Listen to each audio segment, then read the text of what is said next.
to Snoozecast, the podcast designed to help you fall asleep. We'd like to thank our listeners.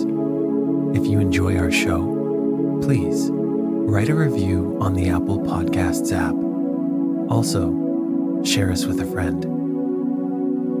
Find us on snoozecast.com and follow us on Instagram @snoozecast to find behind-the-scenes content.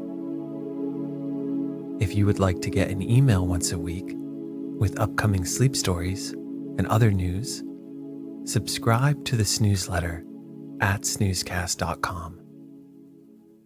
This episode is brought to you by our Patreon supporters and by The Bright Side. Tonight, we'll read the conclusion to A Case of Identity, a short story from the Adventures of Sherlock Holmes, written by Arthur Conan Doyle. The first part of this story originally aired on April 8th, 2020, and we rebroadcast it yesterday for easy access. Miss Sutherland was engaged to Mr. Hosmer Angel, who disappeared on the day of their wedding, leaving her only a mysterious plea that she remain faithful to him no matter what happened. She vows to await his return and eventually turns to a certain detective for assistance.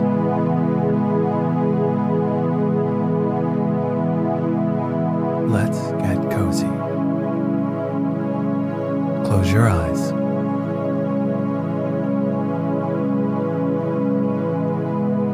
Relax your body into the softness of your bed. Now, take a few deep breaths.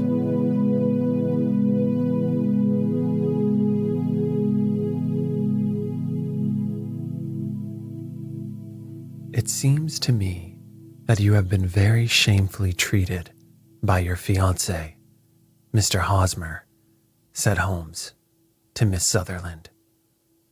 Oh no, sir. He was too good and kind to leave me so.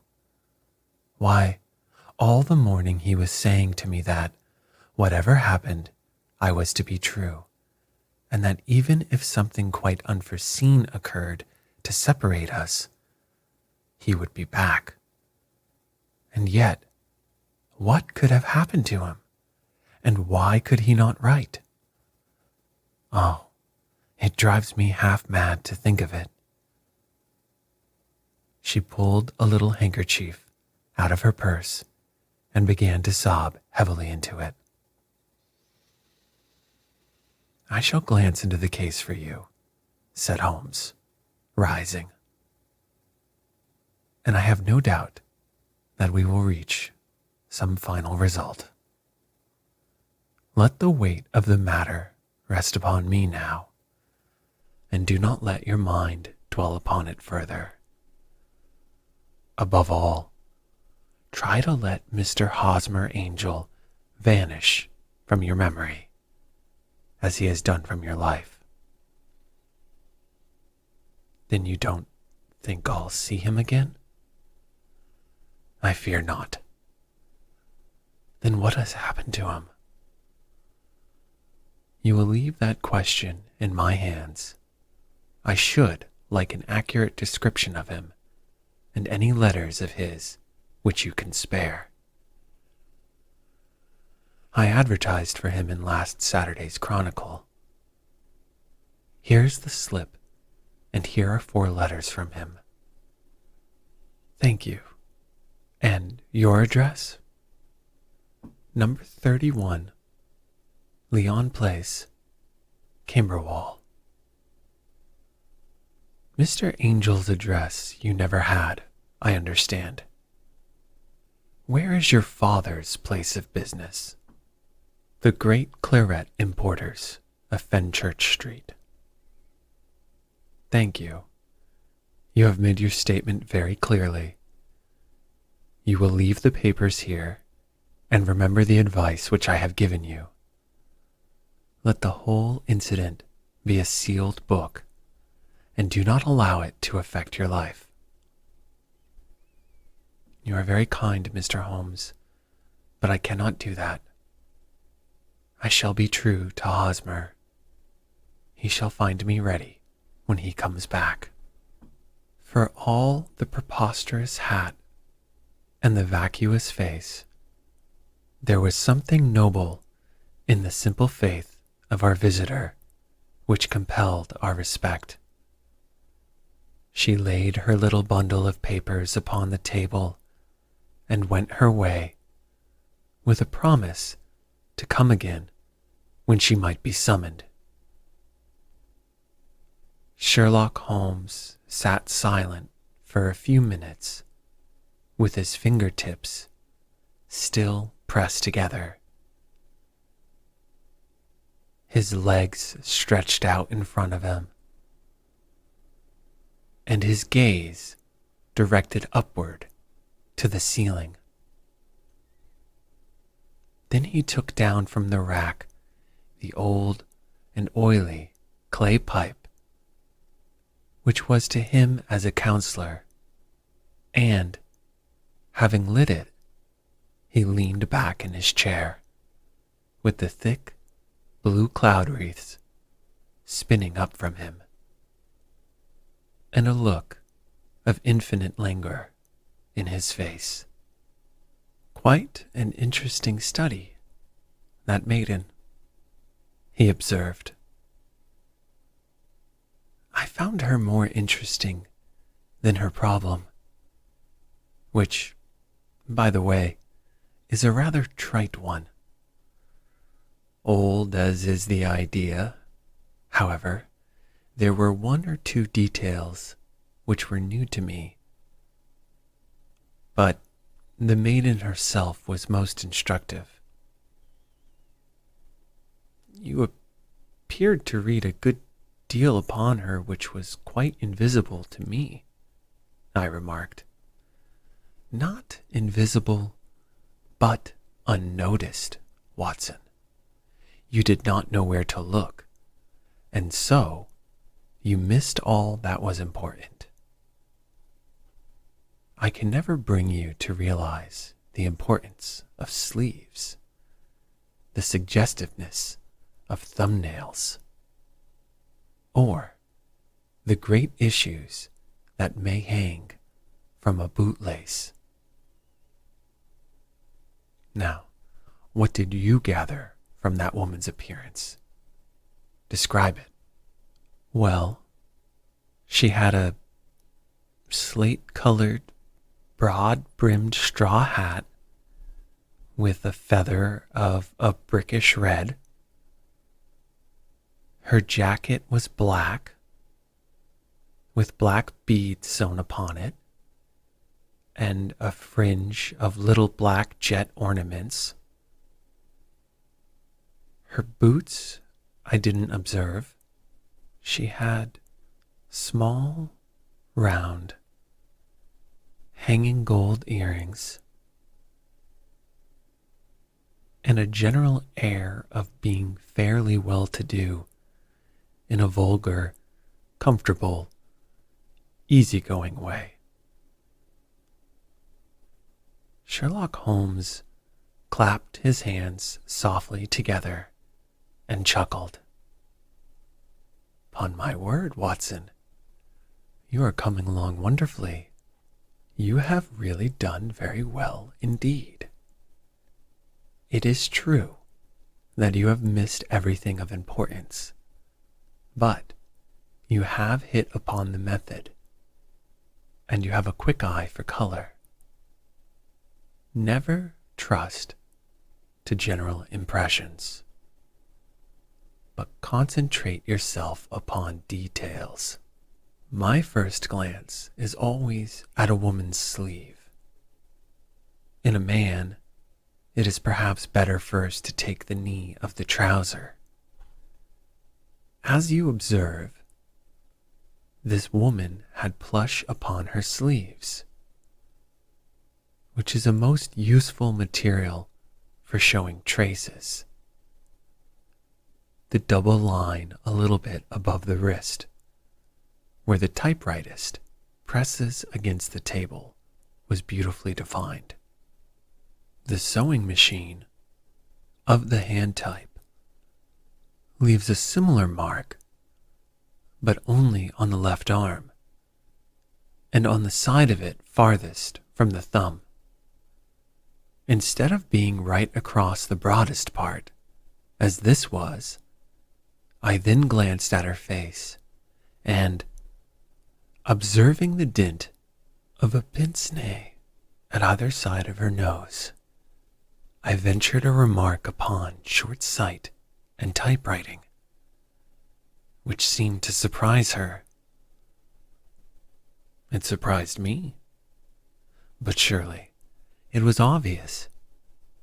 I was then much surprised and interested on glancing down to observe that, though the boots which she was wearing were not unlike each other, they were really odd ones, the one having a slightly decorated toe cap, and the other a plain one. Now, when you see that a young lady, otherwise neatly dressed, has come away from home with odd boots, half buttoned, it is no great deduction to say that she came away in a hurry. And what else? I asked, keenly interested, as I always was, by my friend's incisive reasoning. I noted, in passing, that she had written a note before leaving home, but after being fully dressed. You observed that her right glove was torn at the forefinger, but you did not apparently see that both glove and forefinger were stained with violet ink. She had written in a hurry and dipped her pen too deep. All this is amusing, though rather elementary, but I must go back to business, Watson. Would you mind reading me the advertised description of Mr. Hosmer Angel? I held the little printed slip to the light. Missing, it said, on the morning of the 14th, a gentleman named Hosmer Angel, about 5 feet 7 inches in height, strongly built, sallow complexion, black hair, a little bald in the center, bushy black side whiskers and mustache, tinted glasses, slight infirmity of speech, known to have been employed in an office in Leadenhall Street. Anybody bringing? That will do, said Holmes. As to the letters, he continued, glancing over them, they are very commonplace. Absolutely no clue in them to Mr. Angel, save that he quotes Balzac once. There is one remarkable point, however, which will no doubt strike you. They are typewritten, I remarked. Not only that, but the signature is typewritten. Look at the neat little Hosmer Angel at the bottom. The point about the signature is very suggestive. In fact, we may call it conclusive. Of what? My dear fellow, is it possible you do not see how strongly it bears upon the case? I cannot say that I do, unless it were that he wished to be able to deny his signature if an action for breach of promise were instituted. No, that was not the point. However, I shall write 2 letters which should settle the matter. One is to a firm in the city. The other is to the young lady's stepfather, Mr. Windibank, asking him whether he could meet us here at 6 o'clock tomorrow evening. And now, Doctor, we can do nothing until the answers to those letters come. So, we may put our little problem upon the shelf for the interim.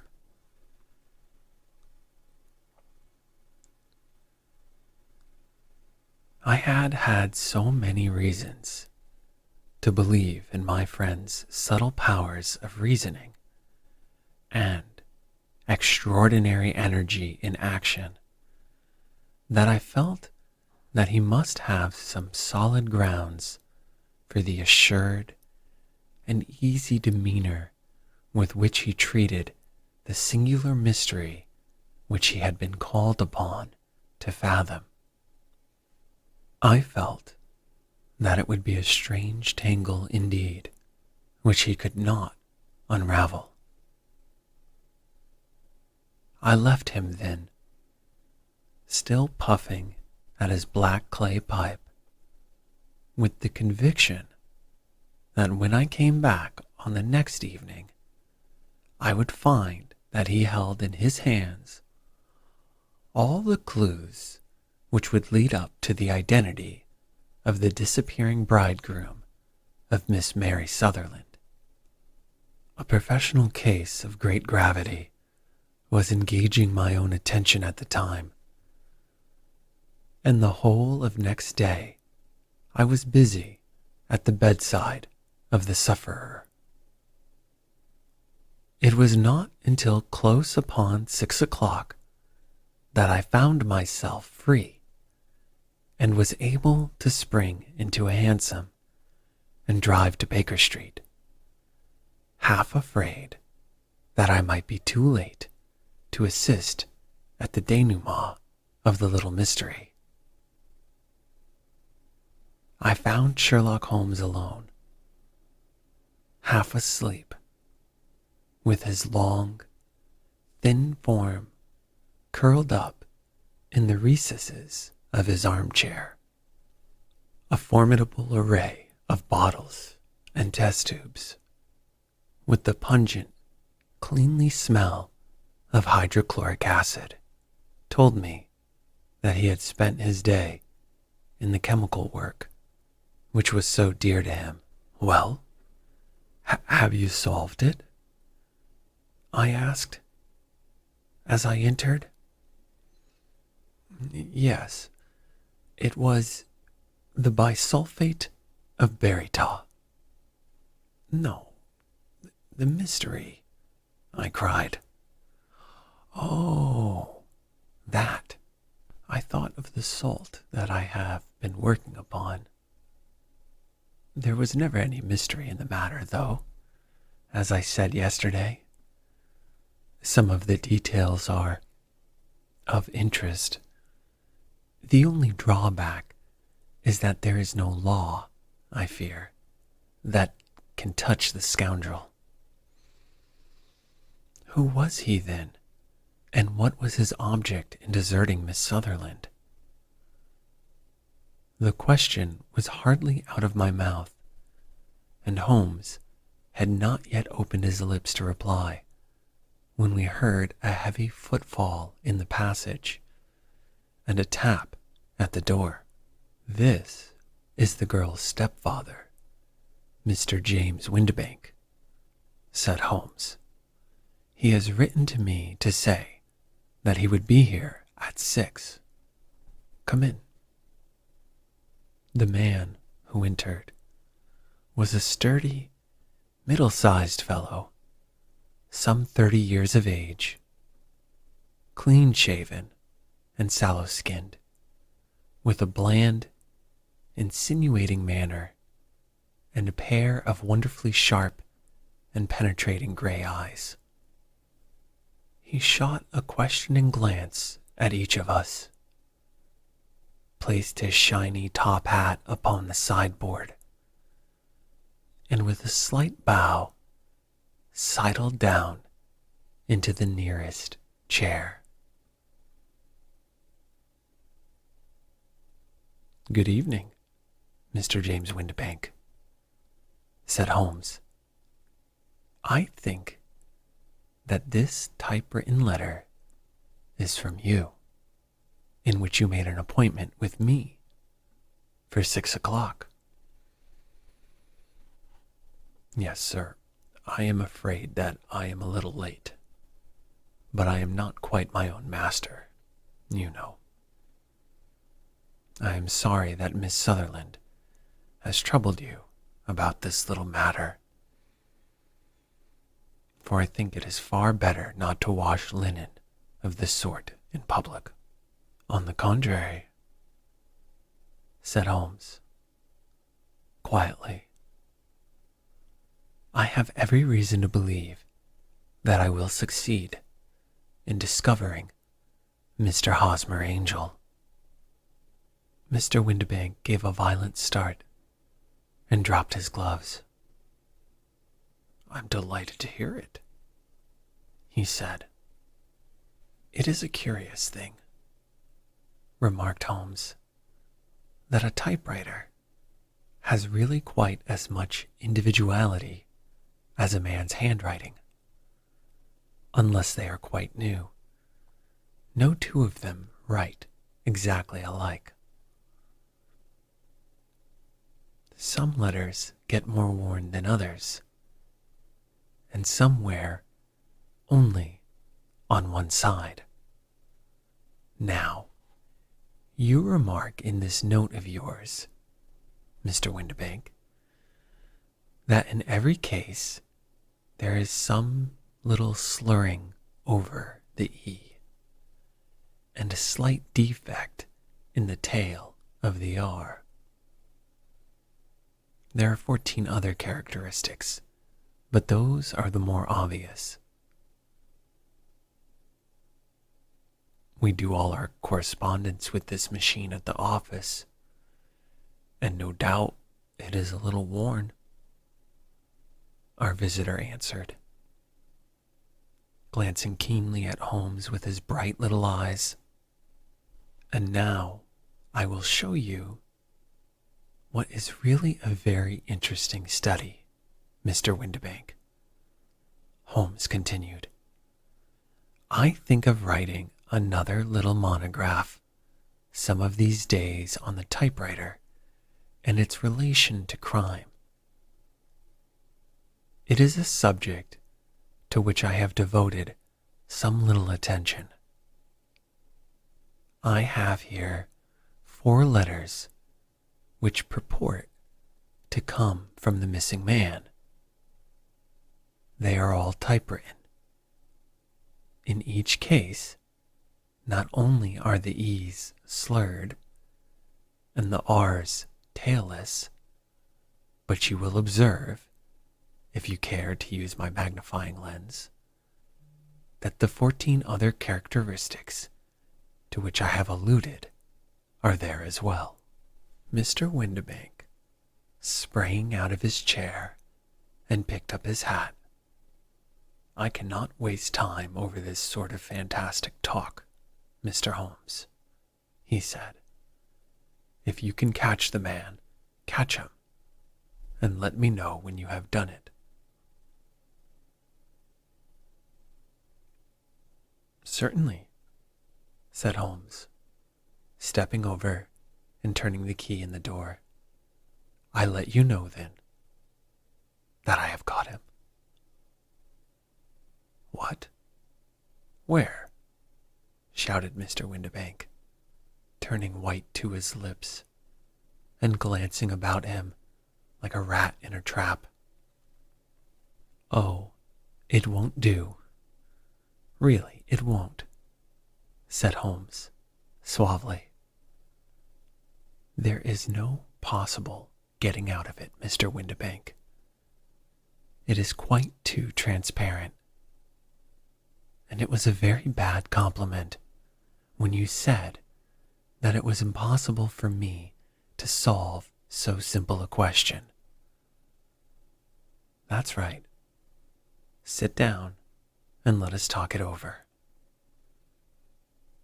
Our visitor collapsed into a chair with a ghastly face and a glitter of moisture on his brow. It's not actionable," he stammered. "I am very much afraid that it is not. Now, let me just run over the course of events, and you will contradict me if I go wrong." The man sat huddled up in his chair, with his head sunk upon his breast, like one who is utterly crushed. Holmes stuck his feet up on the corner of the mantelpiece and, leaning back with his hands in his pockets, began talking, rather to himself, as it seemed, than to us. The man married a woman very much older than himself for her money, said he, and he enjoyed the use of the money of the daughter as long as she lived with him. It was a considerable sum for people in their position, and the loss of it would have made a serious difference. It was worth an effort to preserve it. The daughter was of a good, amiable disposition, but affectionate and warm-hearted in her ways, so that it was evident that with her fair personal advantages and her little income, she would not be allowed to remain single long. Now, her marriage would mean, of course, the loss of 100 a year. So what does her stepfather do to prevent it? He takes the obvious course of keeping her at home and forbidding her to seek the company of people her own age. But soon he found that would not be the answer forever. She became restive, insisted upon her rights, and finally announced her positive intention of going to a certain ball. What does her clever stepfather do then? He conceives an idea more creditable to his head than to his heart.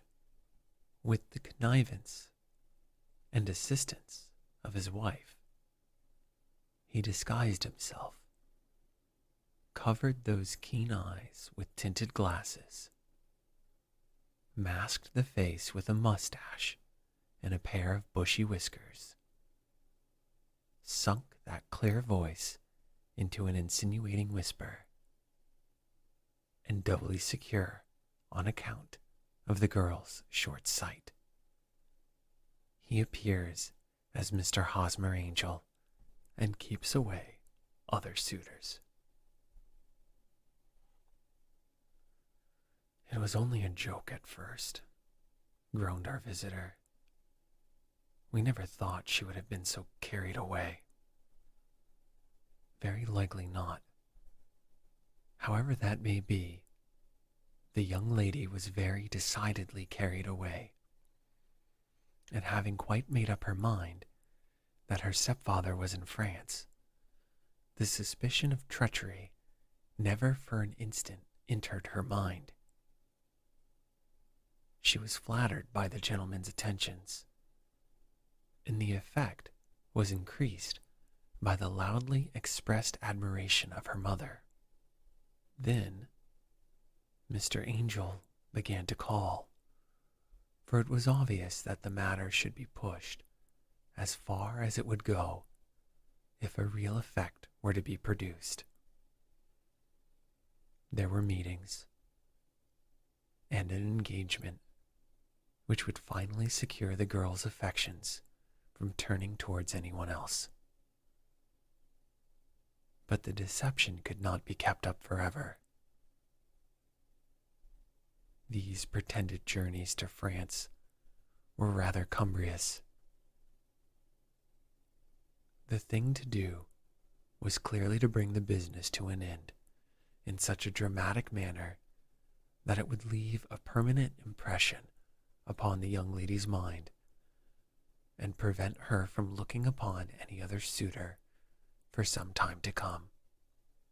Hence, those vows of fidelity exacted upon a testament, and hence also the allusions to a possibility of something happening on the very morning of the wedding. James Windibank wished Miss Sutherland to be so bound to Hosmer Angel and so uncertain as to his fate that for 10 years to come, at any rate, she would not listen to another man. As far as the church door he brought her, and then, as he could go no further, he conveniently vanished away by the old trick of stepping in at one door of a four-wheeler and out at the other. I think that was the chain of events, Mr. Windibank. Our visitor had recovered something of his assurance while Holmes had been talking, and he rose from his chair now with a cold sneer upon his pale face. It may be so, or it may not, Mr. Holmes, said he, but if you are so very sharp, you ought to be sharp enough to know that it is you who are breaking the law now, and not me. I have done nothing actionable from the first, but as long as you keep that door locked, you lay yourself upon to an action for assault and a legal constraint. The law cannot, as you say, touch you, said Holmes, unlocking and throwing open the door. Yet, there was never a man who deserved punishment more. If the young lady has a brother or a friend, he ought to lay a whip across your shoulders, by Jove, he continued, flushing up at the sight of the bitter sneer upon the man's face. It is not part of my duties to my client, but here's a hunting crop handy, and I think I shall just treat myself too. He took 2 swift steps to the whip, but before he could grasp it, there was a wild clatter of steps upon the stairs. The heavy hall door banged, and from the window we could see Mr. James Windibank running at the top of his speed down the road. Now, there's a cold-blooded scoundrel, said Holmes, laughing, as he threw himself down into his chair once more. The case has, in some respects, been not entirely devoid of interest. I cannot now entirely see all the steps of your reasoning, I remarked.